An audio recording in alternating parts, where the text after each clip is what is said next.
غریب آدمی عزت کرتا ہے، کمزور آدمی عزت کرتا ہے. جو بہو زیادہ جہیز لے کے آتی ہے وہ روٹی پکا کے نہیں دیتی، یاد رکھنا.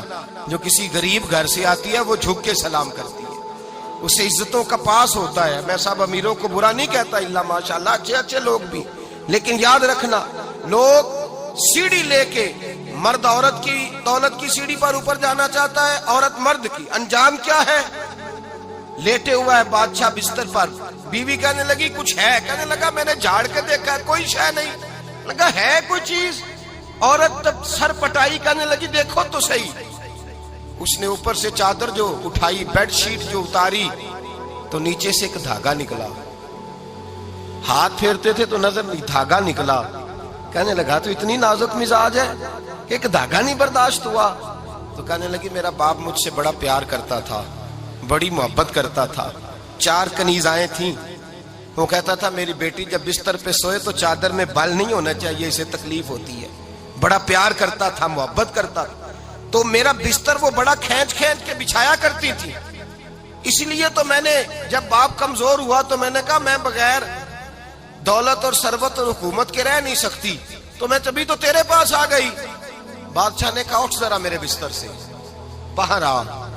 جب باہر اس کو لایا تو غلام سے کہنے لگا اس کے بال گھوڑے کے ساتھ باندھ لو اور اس کو کھینچو، اتنا کھینچو کہ سارے شہر میں گھماؤ رات کے وقت، اور جب مر جائے ہڈیاں ٹوٹ جائیں تو مجھے خبر دینا. شہزادی پلٹ کے آئی، کہنے لگی میری غلطی کیا ہے؟ کہنے لگا مجھے تو آج سمجھ آئی ہے، تو عزت ڈھونڈنے نکلی ہے. جو باپ 4 کنیزیں تیرے سرانے کھڑے کرتا تھا، جب تو اس کی وفادار نہیں نکلی تو میری کیسے وفادار بنے گی؟ میری کیسے وفادار بنے گی؟ کوئی بول اول لڑانا بول بیٹھی ہوں دے خسم ناراض بڑ بولیاں دے، کہاں سر کھائے بول بول ٹھنڈ پائے. بڑے فرق نہیں سجنا بولیاں دے، جیڑیاں خسماں دی وچ رضا وسن پاگ جاگ جاندے او نہ گولیاں دے. آپ ادلیاں سردار خان تکے شرما والیاں نو جھوٹے ڈولیاں دے. یاد رکھیں لوگ عزت ڈھونڈنے نکلے ہیں، عزت ڈھونڈنے نکلے ہیں وہاں جہاں ہے ہی نہیں. عزت اس کو ملتی ہے جو خوددار ہو، باوقار ہو. میرے مصطفیٰ سے کسی نے پوچھا تھا یا رسول اللہ ذلت کیا ہے؟ 2 لفظ 2 حرف اور میرے نبی پاک نے سمندر سمو دیا. حضور ذلت کیا ہے؟ فرمایا لالچ کرنا ذلت ہے. حضور عزت کیا ہے؟ فرمایا جو رب نے تجھے دیا ہے اس پر صبر کر، اللہ تجھے عزت عطا فرما دے گا. جو اللہ نے دیا اس پہ صبر کر جو رب نے دیا ہے. اگر تو ہاتھ پھیلائے گا ذلیل ہو جائے گا، رسوا ہو جائے گا. لالچ کرے گا تو رسوا ہوگا. جو اللہ نے تجھے دیا ہے، جو رب نے، خدا جانے بلندی ہے کہ پستی پر جہاں میں ہوں وہاں کوئی نہیں ہے.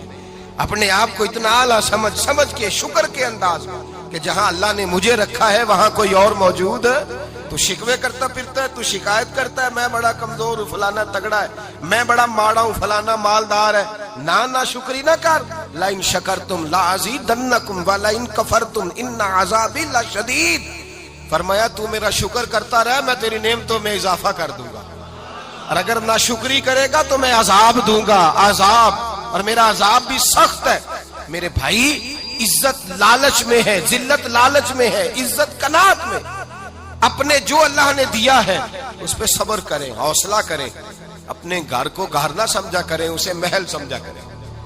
اپنی کٹیا کو محل جانے بچ جائیں گے. میں کبھی کبھی اپنے دوستوں سے کہتا ہوں بڑی خوش قسمت زندگی گزاری ہے، بڑی خوش قسمت زندگی، بڑی خوش قسمت. یہ میرے حضرت فرمایا کرتے، فرماتے یہ جملے کہا کرو رب کریم نے جو والدین میرے لیے پسند کیے وہ مجھے عطا فرمائے.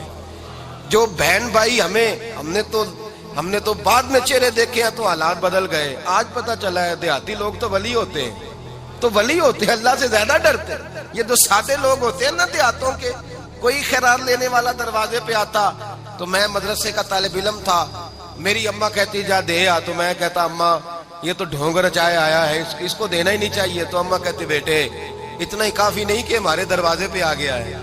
آج سمجھ آتی ہے، آج خیال آتا ہے کہ وہ سادے لوگ ضرور تھے، وہ کتابیں پڑھے ہوئے نہیں تھے، لیکن جو درس محبت انہوں نے پڑھا تھا وہ کم ملتا ہے، وہ تھوڑا ملتا ہے. ناز کیا کرے، ناز.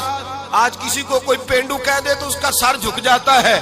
او خدا کے بندے، پینڈو ہونا تو اتنی بڑی نعمت ہے کہ میرے رسول پاک پیدا شہر میں ہوئے، پرورش جا کے گاؤں میں پائی۔ جناب عبد المطلب کہنے لگے میں اپنے پوتے کو گاؤں میں بھیجوں گا، ہوا بھی تازہ ہے، زبان بھی خالص ہے، بندے بھی خالص ہے۔ حلیمہ سعدیہ جیسی سادی بی بی، اس کے ہاں پرورش پائی۔ سر اٹھا کے دیا کرو، سر اٹھا کے، عزت نہ ڈھونڈا کرو۔ وہ کیا عزت ہوئی؟ پڑوسی کو نہیں پتا پڑوسی کہاں رہتا ہے، پڑوسی کو نہیں پتا۔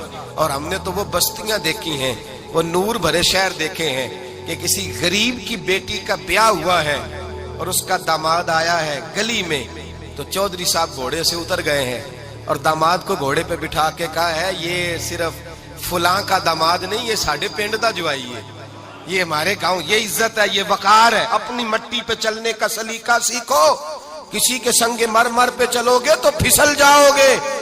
اپنی دنیا آپ پیدا کر اگر زندوں میں ہے، عزت وہ ہے جو اللہ عطا فرمائے۔ تو ہم لوگ عزت ڈھونڈنے وہاں نکلے ہیں جہاں ہے ہی نہیں، جہاں عزت ہے ہی نہیں۔ میرے بھائی یاد رکھیں، اور سنجیدگی میں عزت ہے، یاد رکھیں۔ ہم لوگ شغل کر کے، زیادہ باتیں کر کے، آگے آگے بڑھ کے، کیمرے کے آگے ہو کے، آگے جا کے عزت حاصل کرنا چاہتے ہیں، یہ عزت نہیں۔ میرے رسول پاک سید عالم صلی اللہ علیہ وسلم نے فرمایا جو جمعے والے دن بعد میں آیا اور آگے نکلا، آیا بعد میں، نکلا آگے کی طرف بڑھا، لوگوں کی گردنیں پھلانگ کے آگے گیا، فرمایا اس نے تو جہنم کی جانب پل بنایا، اپنے لیے رستہ بنا لیا دوزخ جانے کا۔ اور پھر جو بڑا ہوتا ہے اس کو نشست کی ضرورت تو نہیں ہوتی، جو بڑا ہوتا ہے اس کو نشست کی حاجت۔ حضرت ابراہیم بن ادم رحمت اللہ تعالیٰ علیہ ایک جگہ گئے، دعوت پہ گئے۔ ہمیں نشستوں کی ضرورت ہے، بڑائی کی ضرورت ہے، آگے بڑھنے کی ضرورت ہے۔ آپ دعوت پہ تشریف لے گئے تو پیچھے جوتے پہ بیٹھ گئے، رش بہت زیادہ تھا، تو میزبان کہنے لگا حضرت آگے آئیے، فرمانے لگے یہیں بیٹھا رہنے دو۔ اس نے کہا حضور کیوں؟ فرمانے لگے اگر میری کوئی عزت ہے نا تو میں یہاں بیٹھوں گا تو میری عزت کم نہیں ہو جائے گی، میری عزت میں کمی۔ یاد رکھیں، اس بات کو یاد رکھیں، عزت انسان کی، دیکھیں نا، صدر اگر ایوان صدر میں ہو تو پھر بھی صدر ہی ہوتا ہے، اور اگر اپنے گاؤں چلا جائے تو پھر بھی اس کو نشست کی ضرورت ہے۔ وہ جہاں رہتا ہے وہاں، ایک بزرگوں کی میں نے بات بڑی اچھی سنی، میں بھی میرے پیارے بڑے ہیں قادری صاحب، میں ان سے اکثر کہتا ہوں آپ ہر روز ہی یاد کراتے ہیں کہ یہ مفکر ملت ہے، بھول جاتا ہے لوگوں کو، کل بھول گیا تھا، یہ جملے کو بھولتے نہیں ہے نا جی، کوئی ضرورت کیا ہے ان القابات کی، کیا ہے ان کی، کوئی حاجت نہیں ہوتی۔ وہ ایک بزرگ تھے تو میں ان کی بات سن رہا تھا، دل کو لگی، کہنے لگے میں جلسے پہ آتا ہوں تو میں دوستوں سے کہتا ہوں میرا نام نہ پکارو، نقیب سے کہتا ہوں نام نہ پکارو، بس کہہ دو حضرت آ گئے تقریر کریں گے۔ تو کہتے ہیں مجھے نقیب کہنے لگا حضرت صاحب سب کو نہیں آپ کا پتا، کچھ کو پتا ہے کچھ کو نہیں پتا۔ تو سادے آدمی تھے نا، بڑی پیاری بات سمجھا گئے، کہنے لگے تیرے نعرے لگانے سے میری عزت کو بڑھے گی نہیں، جس کو نہیں نہ پتا ہوگا وہ دوسرے سے پوچھ لے گا یہ کون آئے ہیں، جس کو پتا نہیں نہ ہوتا پوچھ نہیں لگتا بھائی کون ہے، یا بڑے بندے اٹھے نے کون ہے، تو کہتے ہیں جس کو نہیں پتا ہوگا وہ ساتھ والے سے ضرورت نہیں ہے۔ جب اللہ عزت دیتا ہے تو پھر القابات کی کوئی اس میں گنجائش ہے، تو ہم عزت جان بوجھ کے بڑھ سنجیدگی میں عزت ہے، وقار میں۔ میرے مصطفیٰ نے فرمایا من صامت نجا، جو چپ کر گیا وہ نجات پا گیا، جو چپ کر گیا وہ چپ کر سہتے موتی مل سن ذکر کریں تے ہیرے، چپ کر سہتے موتی مل سن ذکر کریں تے جے پاگلا وانگو رولا پاویں نہ موتی، تو چپ رہ کے دیکھ، چپ رہ کے من سامتا نجا۔ امام شافعی رحمت اللہ علیہ فرماتے ایک بادشاہ کا شہزادہ میرے ساتھ آیا، کہنے لگا مجھے حدیث کی سمجھ نہیں آتی، یہ حدیث کیا ہے، چپ رہ گیا تو بچ گیا، چپ رہ گیا تو عزت پا گیا، کیا مطلب ہے اس کا؟ آپ فرمانے لگے میں اسے جنگل میں لے گیا، میں نے کہا آج طوطے کا شکار کرنا ہے، طوطے کا۔ کہنے لگے جنگل میں پہنچے، طوطا ڈھونڈنے لگا، طوطا ہی کوئی نہیں ملتا۔ اچانک ایک درخت پہ طوطا بولا، طوطا جب بولا تو اس نے تیر مارا، طوطا گر گیا۔ میں نے کہا بیٹے سمجھ آئی ہے حدیث کی؟ کہنے لگا حضور کیا مطلب؟ فرمانے لگے طوطا بھی سبز تھا، پتے بھی سبز تھے، اگر بولتا نہ تو مرتا نہ، اگر بولتا نہ تو یہ بولا ہے تو اس لیے مارا گیا ہے۔ میرے مصطفیٰ نے فرمایا چوپ رہے گا تو بچ جائے گا، چوپ رہے گا تو وقار پائے۔ شور کرتے آگے بڑھتے اس کا نقصان ہوتا ہے. عزت سنجیدگی میں، خاموشی میں. ہم لوگ تکبر میں عزت تلاش کرتے ہیں، غرور میں، میرے سامنے بولتا کوئی نہیں. اور سنو بھائی، یاد رکھنا، عزت اس کی نہیں ہوتی جس کے سامنے ڈرتا ہوا بات کوئی نہیں کرتا. عزت اس کی ہوتی ہے کہ ہر غریب آدمی جس کے دروازے پہ جا کے بیٹھ جائے اور کہے یار یہ سب کی سنتا ہے، میرا بھی دکھڑا سن لے گا.